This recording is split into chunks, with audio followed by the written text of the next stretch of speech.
Vậy mình san con Nichiwa ta ngày nắng cứ dương mà thưa ca mơ từ lời bỏ miền mấy đây khang Japan nắng cứ kỳ tậpแต่ประกาศbỏ miềnแต่ตรงจมูกยังกาประลองไข่ก็ฟุกุชิฉะนั้นปีปอนไผ่เปิลนังต่างๆเนี่ยให้จังนำไปอาจโจดขนมกลายอาจเมื่อปอร์เมียนบ้านจังยังโจดขนมโกกอลให้ยังไว้เปียแท้ไข่ก็ฟุกุชิก็กสิแกงให้จังคือยังไว้เปียนังเตอ ต่อมาយើងមើលកន្លែងនេះទាំងអស់គ្នាអញ្ចឹងគឺគេសរសេរថា Kaigo Fukushiko Kashiken ហើយកន្លែងនេះគឺខូយគិសៃដានហូជីនអញ្ចឹងគឺយើងចុចទៅលើកន្លែងហ្នឹងទៅហើយចូលមកដល់เพจផ្លូវការនៃមណ្ឌលប្រឡងហើយតោះអញ្ចឹងនៅក្នុងកន្លែងនេះសម្រាប់កន្លែងនេះគេបង្ហាញមកនេះគឺជាខណ្ឌជីសុនអត់មាន free កាណាទេអញ្ចឹងសម្រាប់អ្នកដែលពិបាកក្នុងការអានខណ្ឌជីអញ្ចឹងគឺយើងអាចចុចទៅកាន់កន្លែងនេះគេដាក់ថា free កាណាអញ្ចឹងយើងយកពាក្យនេះមកហើយអញ្ចឹងគឺវានឹង load អក្សរ free កាណាឲ្យយើងទាំងអស់នៅលើគ្រប់ខណ្ឌជីទាំងអស់ណាហើយអញ្ចឹងតោះអញ្ចឹងបន្ទាប់ពីយើងទទួលបាននៅfree កាណាហើយអញ្ចឹងយើងមើលមកកាន់កន្លែងនេះទាំងអស់គ្នាអញ្ចឹងតាក់ទងជាមួយនឹង Kaigo Fukushi Kokashiken នៅអូស៊ីរ៉ាសេហើយតាក់ទងជាមួយនឹងព័ត៌មានអំពីការប្រឡង Kaigo Fukushi អញ្ចឹងគឺគេចេញនៅព័ត៌មានហ្នឹងគឺគេចេញនៅក្នុងឆ្នាំ2026ខែ6អឺថ្ងៃទី5ហើយអញ្ចឹងតាក់ទងជាមួយនឹងដៃសានយឺខ្ជឺកៃខៃហ្គោហ្វុកស៊ីកូកាសកែនហើយតើអញ្ចឹងគឺយើងចុចកន្លែងហ្នឹងទៅគឺចូលទៅកាន់អឺទំព័រព័ត៌មានហើយតើអញ្ចឹងគឺចូលមកដល់កន្លែងនេះអញ្ចឹងគឺ scan កាយយោបានន័យថាសង្ខេបអំពីការប្រឡងហ្នឹងតើគឺគេធ្វើការប្រឡងរបៀបម៉េចធ្វើការដាក់ពាក្យអីរបៀបម៉េចហើយអញ្ចឹងគឺយើងចុចកន្លែងហ្នឹងទៅនៅពេលដែលយើងចុចកន្លែងហ្នឹងគឺចេញមកដំបូងគេនេះគឺតាក់ទងជាមួយនឹង scan នេះត scan ខាងមុខហើយអញ្ចឹងគឺតាក់ទងជាមួយនឹងម៉ោងថ្ងៃនៃការប្រឡងហើយនឹងមុខវិជ្ជានៃការប្រឡងអញ្ចឹងគឺយើងចុចទៅលើអក្សរពណ៌ខៀវហ្នឹងទៅគឺលោតមកកាន់ផ្ទាំងមួយនេះដែលគេបញ្យល់តាក់ទងជាមួយហ្នឹងម៉ោងហើយនឹងថ្ងៃម៉ោងហើយនឹងថ្ងៃនៃការប្រឡងមុខវិជ្ជានៃការប្រឡងអញ្ចឹងទៅហើយតោះអញ្ចឹងគឺកន្លែងនេះគឺ scan ជាការហ្នឹងគឺសម្រាប់ជនជាតិជប៉ុនអ្នកដែលអត់ស្នើសុំបន្ថែមម៉ោងគឺចាប់ពីម៉ោង10ដល់ម៉ោង11:45នាទីហើយគឺកូសែនជីណូស្កេណាកន្លែងនេះអញ្ចឹងគឺយើងចេញពីកន្លែងហ្នឹងគឺយើងមើលមកកាន់ផាតឯផាតតគឺកន្លែងនេះគឺផាត A គឺមានចំនួន1 2 3 4 5 6ហើយក្នុងនេះគឺមានទៅសេចំនួន6ខាងមុខគឺប៉ុន្តែដល់ពេលមែនទែនទៅគឺអឺមានតែ4ខាងមុខគឺទេហេតុអីបានខ្ញុំនិយាយថាតែ4ខាងមុខគឺដោយសារតែ Ningen no Songen Tochiritsu គឺគេបូកជាមួយនឹង Kaigo no Kihon អញ្ចឹងគឺបានន័យថា Ningen no Songen Tochiritsu ជាទូទៅគឺមាន2សំណួរគេយក2សំណួរហ្នឹងបូកជាមួយនឹង Kaigo no Kihon អញ្ចឹងជាទូទៅគឺមាន10សំណួរអញ្ចឹងគឺគេបូក2ហ្នឹងចូលគ្នាទៅគេហៅថា Ichikamoku អញ្ចឹងបានន័យថាវាគឺ1 Kamoku អញ្ចឹងគឺគេបូក2ហ្នឹងចូលគ្នាហើយមួយទៀតហ្នឹងគឺ Ningen Kanketo Communication គឺគេបូកវាជាមួយនឹង Communication Gijitsu អញ្ចឹងបានន័យថាខាងនេះដូចជាមាន4សំណួរឬក៏6សំណួរទេខ្ញុំភ្លេចហើយអញ្ចឹងគឺគេបូកជាមួយនឹងខាងក្រោមនេះបើសិនជាខាងក្រោមនេះអាចនឹង6ឬក៏4អញ្ចឹងពីរហ្នឹងគឺមាន1 6មាន1 4សំណួរអញ្ចឹងគឺគេវាបូកពួកវាចូលគ្នាទៅគឺគេហៅវាថាជាអឺគេគិតវាជាមួយខ្មុកជាខ្មុកហើយតោះអញ្ចឹងគឺនៅក្នុង part A ហ្នឹងគឺយើងធ្វើការប្រឡងទៅកាន់មេរៀនដូចជា Ningen no Songen Tochiritsu Kaigo no Kihon Shakai no Rikai Ningen Kanke to Communication Communication Gijitsu Seigatsu CN Gijitsu ហើយអញ្ចឹងគឺយើងប្រឡងទៅលើអឺមុខវិជ្ជាទាំងមានសរសេរទាំងអស់ហ្នឹងហើយនៅក្នុង part A ហើយសម្រាប់Gaikoku Jin អ្នកដែលបានធ្វើការសុំគេបន្ថែមម៉ោង Ichiten go by បានន័យថាសុំថែម1.5ដងគឺធ្វើការប្រឡងចាប់ពីម៉ោង10រហូតទៅដល់ម៉ោង12:40នាទីគឺសម្រាប់ Gozen ជឺប្រឡង part A ទាំងអស់នេះណាហើយតោះអញ្ចឹងយើងមើលមកកាន់ខាងក្រោមទៀតតាក់ទងជាមួយនឹង Gogo no Scan Gogo no Scan ហ្នឹងគឺបានន័យថាគឺជាការប្រឡងនៅពេលថ្ងៃហើយអញ្ចឹងពេលថ្ងៃគឺចាប់ផ្ដើមប្រឡងចាប់ពីម៉ោង13:40នាទីឡើងទៅសម្រាប់អ្នកដែលអត់បានសុំឬក៏ជនជាតិជប៉ុនហ្នឹងគឺចាប់ផ្ដើមប្រឡងពីម៉ោង13:40នាទីទៅដល់ម៉ោង 5 30 5នាទីគឺប្រហែលម៉ោង3កន្លះជាងអញ្ចឹងណាហើយសម្រាប់ផាតវិញគឺគេប្រឡងនៅពេលថ្ងៃហ្នឹងគឺគេប្រឡងផាត B ហើយនិងផាត C ហើយអញ្ចឹងគឺផាត B មានមេរៀនដែលត្រូវប្រឡងដូចជា Kokoro to Karada no Shikumi Hatasen to Roka no Rikai Ninjisho no Rikai Shogai no Rikai Idiotiki Care អញ្ចឹងមកដល់ត្រឹមហ្នឹងគឺគេហៅថាវាគឺជាផាត B ហើយបន្ទាប់មកខាងក្រោមគេនេះគឺជាផាតទី3ផាតចុងក្រោយគឺផាត C នៅក្នុងផាត C ហ្នឹងគឺមានមេរៀនដែលត្រូវប្រឡងដូចជា Kaigo Kate Kaigo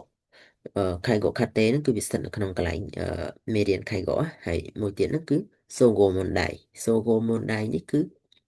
លំហាត់ដែលតាក់ទងជាមួយនឹងមេរៀនដែលមានសរសេរនៅខាងលើនេះទាំងអស់គឺបូកចូលទៅក្នុងនោះទាំងអស់ហើយអញ្ចឹងSogo Mondai នេះគឺមានដូចជាពុំដូចជាខ្ញុំចាំដូចជាខ្ទង់12សំណួរឬ12ឬក៏20ខ្ញុំភ្លេចអត់ហើយអញ្ចឹងគឺនៅក្នុងសូកូមិនដែរនេះហើយអញ្ចឹងសម្រាប់អ្នកដែលបានសុំបន្ថែមម៉ោងពីជីតែងកូបៃគឺគេឲ្យប្រឡងចាប់ពីម៉ោង13:40នាទីរហូតដល់ម៉ោង16:35នាទីហើយតោះអញ្ចឹងគឺយើងចាប់តាក់ទងជាមួយនឹងម៉ោងហើយនឹងមុខវិជ្ជាដែលត្រូវប្រឡងហើយអញ្ចឹងគឺយើងចូលមកកាន់scan sheet សម្រាប់ scan sheet នេះគឺសម្រាប់តំបន់ដែលអាចប្រឡងកើតអញ្ចឹងនៅក្នុងប្រទេសជប៉ុនហ្នឹងមានកន្លែងខ្លះមានខេត្តខ្លះទទួលប្រឡង Kaigo Fukushiki ហ្នឹងហើយកន្លែងខ្លះទៀតគឺអត់មានទទួលទេអញ្ចឹងដើម្បីឲ្យកាន់តែដឹងច្បាស់គឺយើងចុចទៅលើកន្លែងហ្នឹងទៅហើយយើងរកមើលខេត្តដែលយើងរស់នៅតែមានទៅសេនៅក្នុងហ្នឹងអត់បើសិនជាមានទៅសេនៅក្នុងហ្នឹងគឺបានន័យថាយើងអាចប្រឡងនៅក្នុងខេត្តខ្លួនឯងបានតែបើអត់មានទៅសេក្នុងហ្នឹងទេបានន័យថាយើងត្រូវតែដាក់ពាក្យទៅកាន់ខេត្តដែលនៅជិតជិតយើងជិតយើងផ្សេងទៀតអញ្ចឹងណាហើយតោះអញ្ចឹងគឺយើងចូលមកដល់ scan Moscow Mic គឺគេ scan គីកាំងត chicken Moscow Mic ហូហូហើយអញ្ចឹងកន្លែងហ្នឹងគឺយើងចុចទៅកាន់អក្សរពណ៌ខៀវហ្នឹងទៅគឺគេបង្ហាញយើងតាក់ទងជាមួយនឹងអឺពេលដែលត្រូវដាក់ពាក្យអញ្ចឹងសម្រាប់ការដាក់ពាក្យឆ្នាំ2027ខែ1ហ្នឹងគឺសម្រាប់ការដាក់ពាក្យរបស់គេគឺចាប់ផ្ដើមនៅក្នុងឆ្នាំហ្នឹងខែ7ថ្ងៃទី22ហើយចាប់ផ្ដើមពីខែ7ថ្ងៃទី22រហូតដល់ខែ9ថ្ងៃទី2ហើយអញ្ចឹងនៅក្នុងចន្លោះហ្នឹងគឺពួកយើងអាចធ្វើការដាក់ពាក្យបានហើយសម្រាប់វិធីសាស្ត្រក្នុងការដាក់ពាក្យគឺឆ្កែងមកស្គមមីហោហោហើយអញ្ចឹងគឺឆ្នាំនេះគឺមានការប្លែកខុសពីឆ្នាំរាល់ដងគឺគេសរសេរថាឆ្កែងសេនតាហូមពេជីណូអ៊ីនធឺណិតតឆ្កែងមកស្គមមីសាមកស្គមមីសៃតការ៉ាតេស្ទស្គីអូស្ទីកដាសៃអញ្ចឹងបានន័យថាគឺ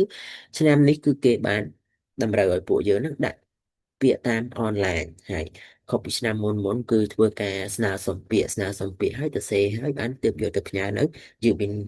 ខ្ញុំគឺអីបន្តទៀតអញ្ចឹងអស់ថ្លៃផ្ញើតែឆ្នាំនេះគឺអត់បាច់ធ្វើបែបนั้นទៀតទេគឺអាចដាក់ពាក្យទៅតាម website បានហើយนั่นគឺជាវិធីសាស្ត្រដាក់ពាក្យអញ្ចឹងគឺយើងចេញពីហ្នឹងគឺចូលមកដល់តាក់ទងជាមួយហ្នឹង Scam Moscow Min Hisiona Mono ហើយអញ្ចឹងកន្លែងនេះគឺសំខាន់ដែរបើសិនជាយើងអត់មានរបស់ដែលគេត្រូវការទេគឺយើងមិនអាចដាក់ពាក្យកើតទេហើយអញ្ចឹងគឺយើងមើលទៅកាន់កន្លែងនេះយើងចុចទៅកាន់ពាក្យពណ៌ខៀវខាងលើមកអញ្ចឹងទៅគឺ Scam Moscow Mino Hisiona Mono ហ្នឹងហើយអញ្ចឹងនៅពេលដែលយើងចុចកន្លែងហ្នឹងហើយគឺយើងចុចមកកាន់អក្សរពណ៌ខៀវនេះបន្តទៀតមកតាមទៀតណាហើយ Chicken Moscow Munition និង Monocaconensere ហើយអញ្ចឹងគឺកន្លែងនេះទី1 Z នេះក៏ Hesiod ណា Mono អញ្ចឹងបានន័យថាមនុស្សគ្រប់គ្នាគឺរបស់សំខាន់សម្រាប់មនុស្សគ្រប់គ្នាដែលអ្នកទាំងអស់គ្នាដែលត្រូវដាក់ពាក្យហ្នឹងគឺត្រូវតែមានហ្នឹងគឺទី1គឺ mail address បានន័យថាគឺជាemail ហើយទី2ហ្នឹងគឺ Kaujasin data អញ្ចឹងបានន័យថាគឺជារូបថតរបស់យើងហើយសម្រាប់រូបថតបើមើលទៅតាមការសរសេរកន្លែងនេះគឺគេសរសេរថា受験申し込み手続きの途中でカメラを起動して撮影することもできますが、あらかじめ撮影した写真データを使用することがすることもできますចឹងបានន័យថានៅពេលដែលយើងដាក់ពាក្យហ្នឹងគឺគេអាចឲ្យយើងនឹងធ្វើការថតរូបភ្លាមនៅពេលហ្នឹងឬក៏យើងអាចធ្វើការអាប់ឡូតរូបថតដែលមានស្រាប់នៅក្នុងទូរស័ព្ទរបស់យើងហ្នឹងចូលទៅក្នុងកន្លែងដាក់ពាក្យហ្នឹងក៏បានដែរហើយតែអញ្ចឹងយើងមើលទៅកាន់ចំណុចទី2គឺ Zen Ingahisio ណាមកនោះអញ្ចឹងគឺកន្លែងនេះគឺមនុស្សគ្រប់គ្នាក៏ត្រូវតែមានដូចគ្នាហើយអញ្ចឹងគឺ試験試験資格を証する証明書 chẳng bạn này thắt tẹo tôn cho mùi năng ở ai cả xa để trời đại hay chẳng scan shikaku ni yori isireka isireka no scan show me show ga show desu hay chẳng cứ việc học này từ tam cả đặc biệt lòng dương trời đang thà luôn dương thật là không cự bự này kể chỉ tu tới nè đài mặt thưa ca là không bật chỉ bọn đấy nè mà sầm rạp chân chết không ai giống cứ chỉ tu tới cứ thật là không cự bự này hay cự bự này nó cứ chỉ một con lộ biệt mất cái chia chỉ xem một khi kèn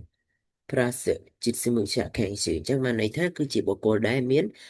ba bị sao không càng nghe thè toàn nắng bột chỉ mùi nắng ca mà chọc ca riêng nữ chỉ xem một chả kèn sự hay dương trời miền bị nắng á hay chẳng cứ chỉ tu tới cứ thật là không cự bự này hay toàn chẳng cứ tẹo tôn chỉ mùi nắng có để trời đã tới căn cái này mà chẳng được vào lòng nó cứ miền pi của phệt thì mùi nó cứ chít sư mới chả khen sư ní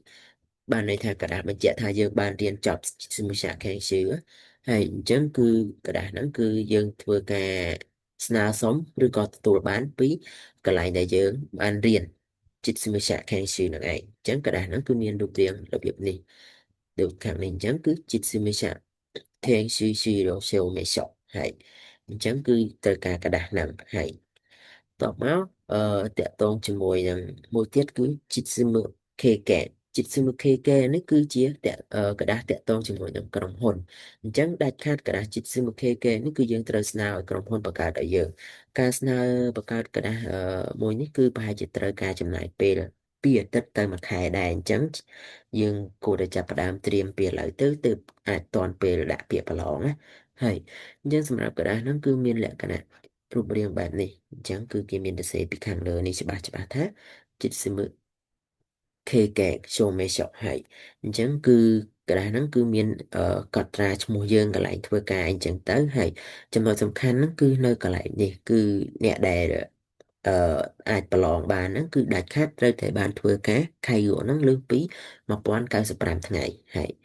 អញ្ចឹងយើងមើលកន្លែងនេះណាគឺកន្លែងនេះ1095ថ្ងៃហ្នឹងគឺអឺ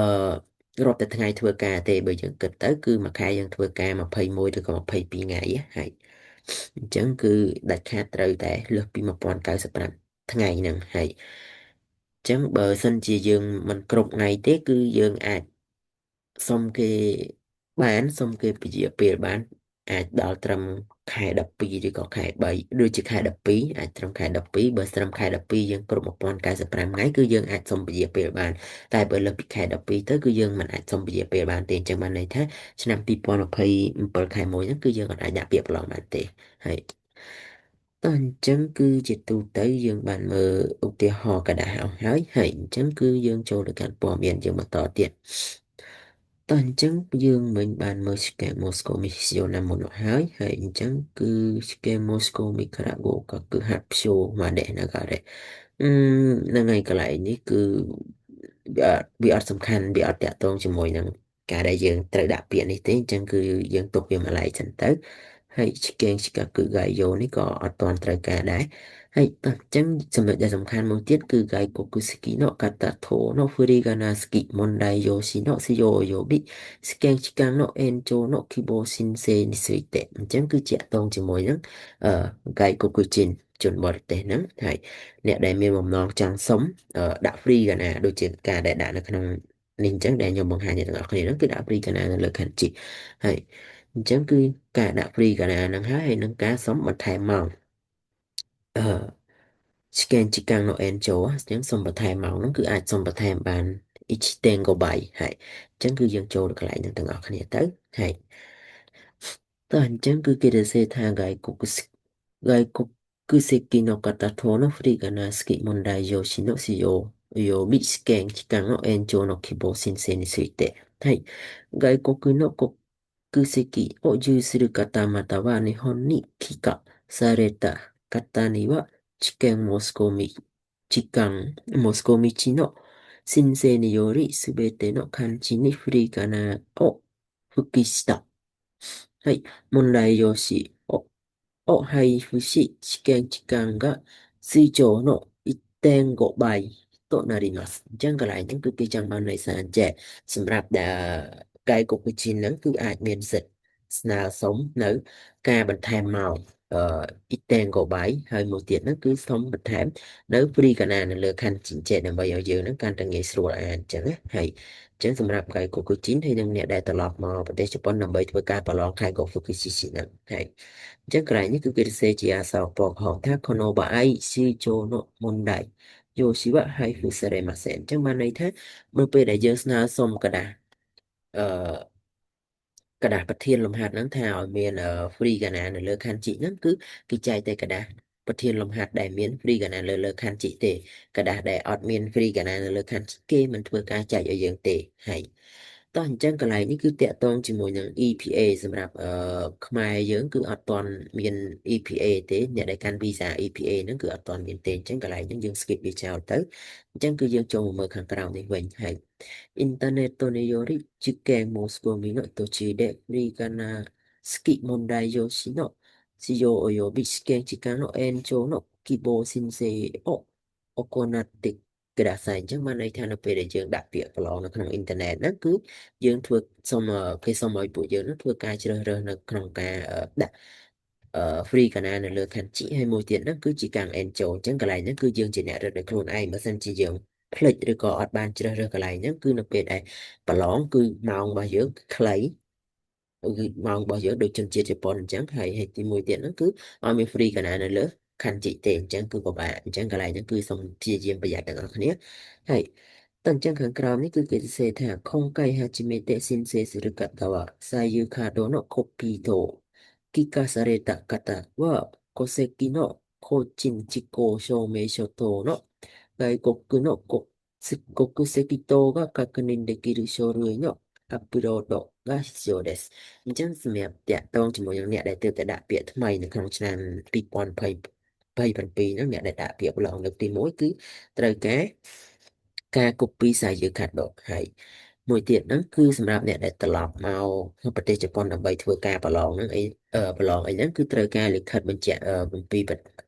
លិខិតបញ្ជាក់ពីការឆ្លងដែនឬក៏លិខិតបញ្ជាក់ឲ្យមានថាយើងមកពីប្រទេសណាអញ្ចឹងណាគឺមានត្រូវការមានលិខិតនឹងបញ្ជាក់ហើយបញ្ជាក់ម្ដងទៀតសម្រាប់លិខិតដូចជាសារយើងខាត់ដក copy ឬក៏លិខិតបញ្ជាក់អឺ gai koku no Kokusiki អីហ្នឹងគឺលិខិតអស់ហ្នឹងគឺធ្វើការអាប់ឡូតបានន័យថាធ្វើការអាប់ឡូត sincere ទៅតាមអ៊ីនធឺណិតអត់ធ្វើការផ្ញើទៅដោយផ្ទាល់ទេហើយតោះអញ្ចឹងគឺយើងចេញពីព័ត៌មានកន្លែងហ្នឹងទៅគឺយើងចូលទៅកាន់ហើយសម្រាប់ខាងក្រោមនេះគឺ show guide តឬក៏តាអញ្ចឹងសម្រាប់អ្នកដែលមានshow guide ពីការភាពអីហ្នឹងគឺចូលមកខាត់កណ្ដាលកន្លែងអក្សរពណ៌ខៀវនេះទៅហើយតកតងជាមួយនឹងរឿងផ្សេងទៀតដូចជាហើយតកតងជាមួយនឹងរឿងផ្សេងទៀតខ្ញុំនឹងធ្វើការអាប់ដេតទៅតាមក្រោយទៀតដោយសារតែពេលនេះគឺយើងផ្ដោតសំខាន់ទៅលើការដាក់ពាក្យអញ្ចឹងក្នុងឡុងពេលនេះគឺចង់ឲ្យអ្នកទាំងអស់គ្នាគឺត្រៀមនៅការដាក់ពាក្យក្នុងខែ7ថ្ងៃទី22ឡើងទៅហ្នឹងឯងហើយអញ្ចឹងគឺរបស់ដែលយើងត្រូវត្រៀមហ្នឹងគឺមានដូចជា mail address ហើយហ្នឹងរូបថតរបស់យើងដែលមានមុខច្បាស់លាស់ត្រឹមត្រូវហើយមួយទៀតនោះគឺលិខិតដែលយើងត្រូវស្នើសុំអញ្ចឹងទី1គឺจิตសមុឆខេងឈឺយោសូមេឆបានន័យថាលិខិតដែលបញ្ជាក់ថាយើងបានបញ្ចប់จิตសមុឆខេងឈឺហើយមួយទៀតនោះគឺจิตសមុខេកែងសម្រាប់กระดาษจิตសមុខេកែងនេះគឺការស្នើសុំទៅកាន់ក្រុមហ៊ុនហ្នឹងគឺវាចំណាយរយៈពេលយូរដែរការខ្ញុំក៏ចំណាយពេលរយៈពេលយូរដែរអញ្ចឹងគឺយើងព្យាយាមស្នើសុំពីឥឡូវទៅប្រាប់ក្រុមហ៊ុនទៅថាខ្ញុំត្រូវការយកទៅប្រឡងអញ្ចឹងគឺគេនឹងចាប់ផ្ដើមធ្វើឲ្យយើងហើយដោយសារវាចំណាយពេលរៀងយូរដែរមួយអាទិត្យ2 អាទិត្យទៅមួយខែអញ្ចឹងដែរហើយតើអញ្ចឹងថ្ងៃហ្នឹងគឺខ្ញុំមានតែប៉ុណ្្នឹងទេអញ្ចឹងសូមឲ្យអ្នកទាំងអស់ព្យាយាមរៀបចំឯកសារហើយទៅដល់ថ្ងៃទី22ខែក្រោយគឺយើងធ្វើការដាក់ពាក្យទាំងអស់គ្នាហើយអរគុណច្រើន